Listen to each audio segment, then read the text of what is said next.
एक इलेक्शन की भरपूर एक्सरसाइज कर रहे हैं।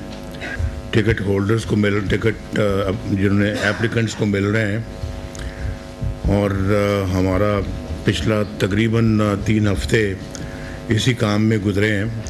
आइंदा अभी 3-4 दिन और भी या शायद मुमकिन है उससे भी ज़्यादा इस काम में गुजरेंगे। तो बड़े अरसे के बाद, बड़े वक्फे के बाद हम सब इस तरह से आपके सामने बैठे हैं। तो वक्त बहुत उसमें बड़ा उतार चढ़ाव आया, मुश्किल वक्त भी आया। हुकूमत के बाद फिर मुश्किलात भी बहुत आईं और सब कुछ आपके सामने है। एक पूरी कहानी है वो, जिसको रोज़ रोज़ बयान नहीं किया जा सकता, लेकिन इस सारे प्रोसेस से हम गुज़रे हैं और फिर आज यहाँ बैठे हैं, यहाँ पहुँचे हैं इस मकाम पर दोबारा। हमने तो जो हम पे गुज़री सो गुज़री, लेकिन जो मुल्क पे गुज़री है उसका दुख मेरे ख्याल हर पाकिस्तानी को है।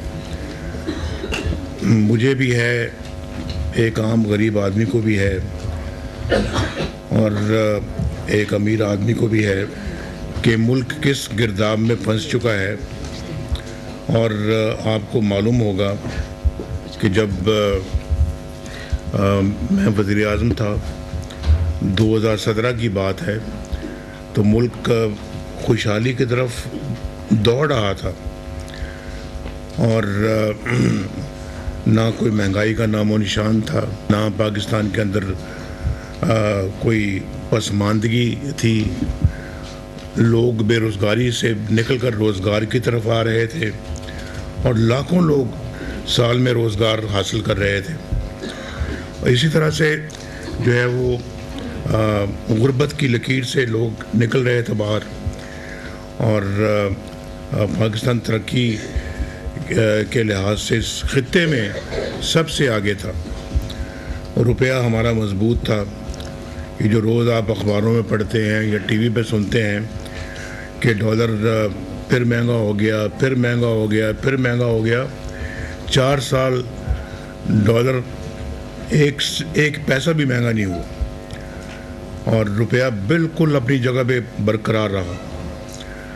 तो महंगाई भी नहीं थी, रोटी 4 रुपए की मिलती थी और आटा, दाल, सब्जियां, चीनी, हर चीज़ जो है वो पहुंच में थी। मेरी गुजारिश ये है कि जी पाकिस्तान ऐसा लग रहा था कि बहुत जल्दी इंशाअल्लाह दुनिया के तरक्की याफ्ता मुल्कों में शामिल हो जाएगा। और इस खित्ते में मैं आपको फिर बता रहा हूँ कि सबसे आगे हम थे। अल्लाह ताला का बड़ा शुक्र है, लेकिन न जाने किसकी नज़र लग गई हमारे मुल्क को।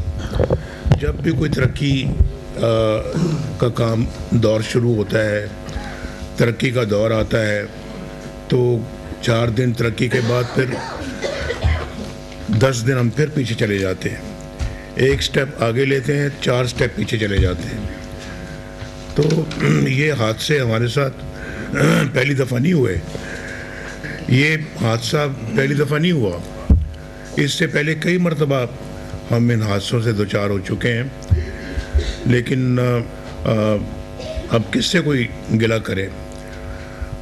बहुत हमने सारा आज जो दूध का दूध और पानी का पानी हो रहा है, जाली केसेस जो बने थे उन ख़त्म हो गए हैं। 3 हेयरिंग्स में ही उन्होंने उठा के बाहर फेंका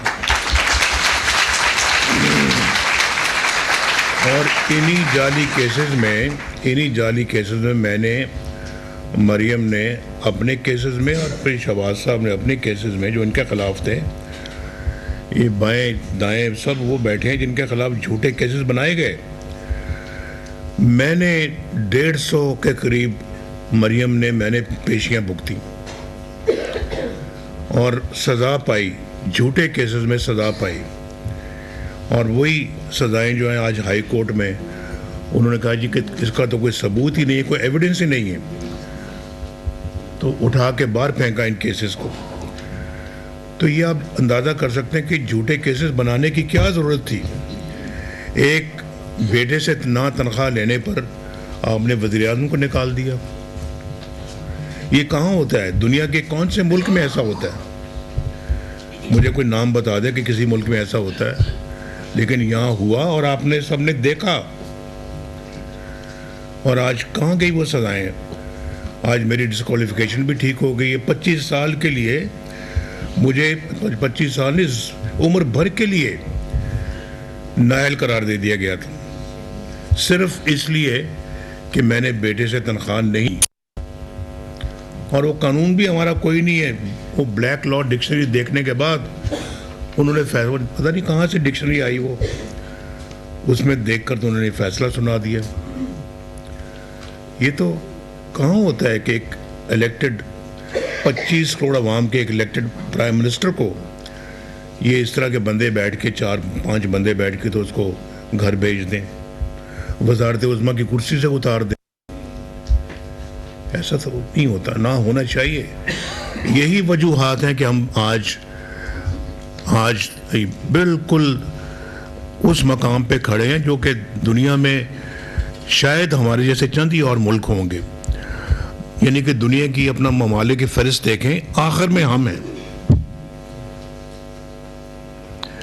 इसका जिम्मेदार और कोई नहीं है सिवाय हम खुद इसके जिम्मेदार हैं। हमने खुद अपने पाँव पे कुल्हाड़ियाँ मारी हैं, वरना आज ये मुल्क तो न जाने कहाँ पहुँचा होता। हमारे इर्द गिर्द के ममालिक चांद पे पहुँच गए हैं और अभी हम ज़मीन से नहीं उठ रहे। तो ये इस तरह से तो नहीं चल सकता मामला।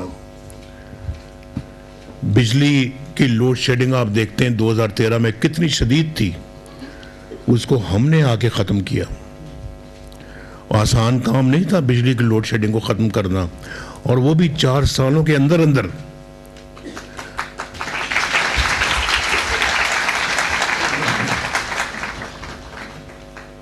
चार सालों के अंदर अंदर। और इसी तरह से हमने दहशतगर्दी को ख़त्म किया, अपने दौर में ख़त्म किया। कराची में अमन को बहाल किया। ये लाहौर में आप में से भी बहुत सारे सफ़र करते होंगे, ये मेट्रो बस और ये ऑरेंज लाइन किसने बनाई है?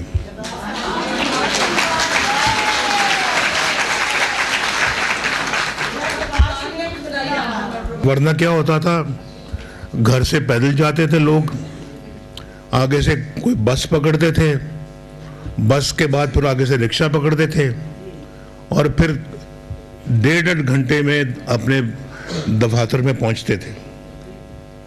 आज एक एंड से बस चलती है, 15-20 मिनट में आपको वहां पहुंचा देती है और आपको चलना भी नहीं पड़ता।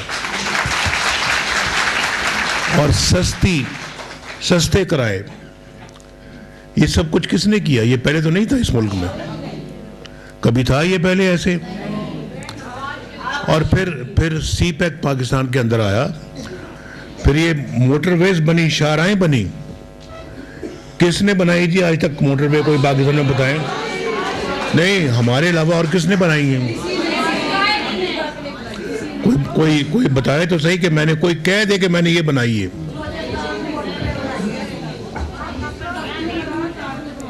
और उस ज़माने में हमारे, मैं खुद गया था जब मैं वज़ीर आज़म बना, 2014-15 की बात है। इस्लामाबाद में मैं वहाँ गया, आप पारा में, तो सब्जियों की दुकानें थी, आम अपना जो अशिया की दुकानें थी। तो मैंने पूछा ये इसका आलू का क्या रेट है, तो इसका फलां का सब्ज़ी का क्या रेट है, पालक का क्या रेट है। 10-10 रुपए किलो सब्जियां मिलती थी, 10-10 रुपए किलो, और 4 रुपए की रोटी थी। और आज 20 रुपए की रोटी मिलती है। तो आप मुझे बताएं कि ये उसके बाद फिर आप देखें ना, हमें निकाल के, और फिर वो जस्टिस शौकत अजीज सिद्दीकी ने कहा है कि नवाज शरीफ को कहा गया कि इनको निकालें। मरियम नवाज शरीफ को हमने आपने मुझे कहा गया, उसने कहा कि मुझे कहा गया कि आपने इनको ज़मानत नहीं देनी, इनको बाहर नहीं आने देना, इनको जेल में रखना है। और इसलिए कि हमारी 2 साल की मेहनत वरना नाकारा हो जाएगी। वो 2 साल की क्या मेहनत थी? वो 2 साल की मेहनत आप जानते हैं कि उस एक ऐसे शख्स को लाना था इक़्तिदार में जिसके पल्ले कुछ भी नहीं था, यानी हमें निकालना था, उसको लाना था, ये एजेंडा था। तो हमें निकालने के लिए बेटे से ना तनख्वाह लेने वाला अकामा इस्तेमाल किया, पनामा से अकामा पे आ गए और उसको लाने के लिए उसको सादिक और अमीन डिक्लेयर कर दिया और उसको ले आए और देखें उसने क्या मुल्क का भट्ठा बिठाया आके। ये महंगाई उसके आने के फौरन बाद शुरू हो गई, बिजली फौरन बाद महंगी हो गई, हर चीज़ जो है ना उसमें हर चीज़ लोगों की पहुंच से बाहर हो गई। ये सारा कुछ उसके दौर में हुआ है। हमारे दौर में तो लोग कह रहे थे कि ये बहुत अच्छा दौर चल रहा है, अगला इलेक्शन भी नवाज शरीफ जीतेगा।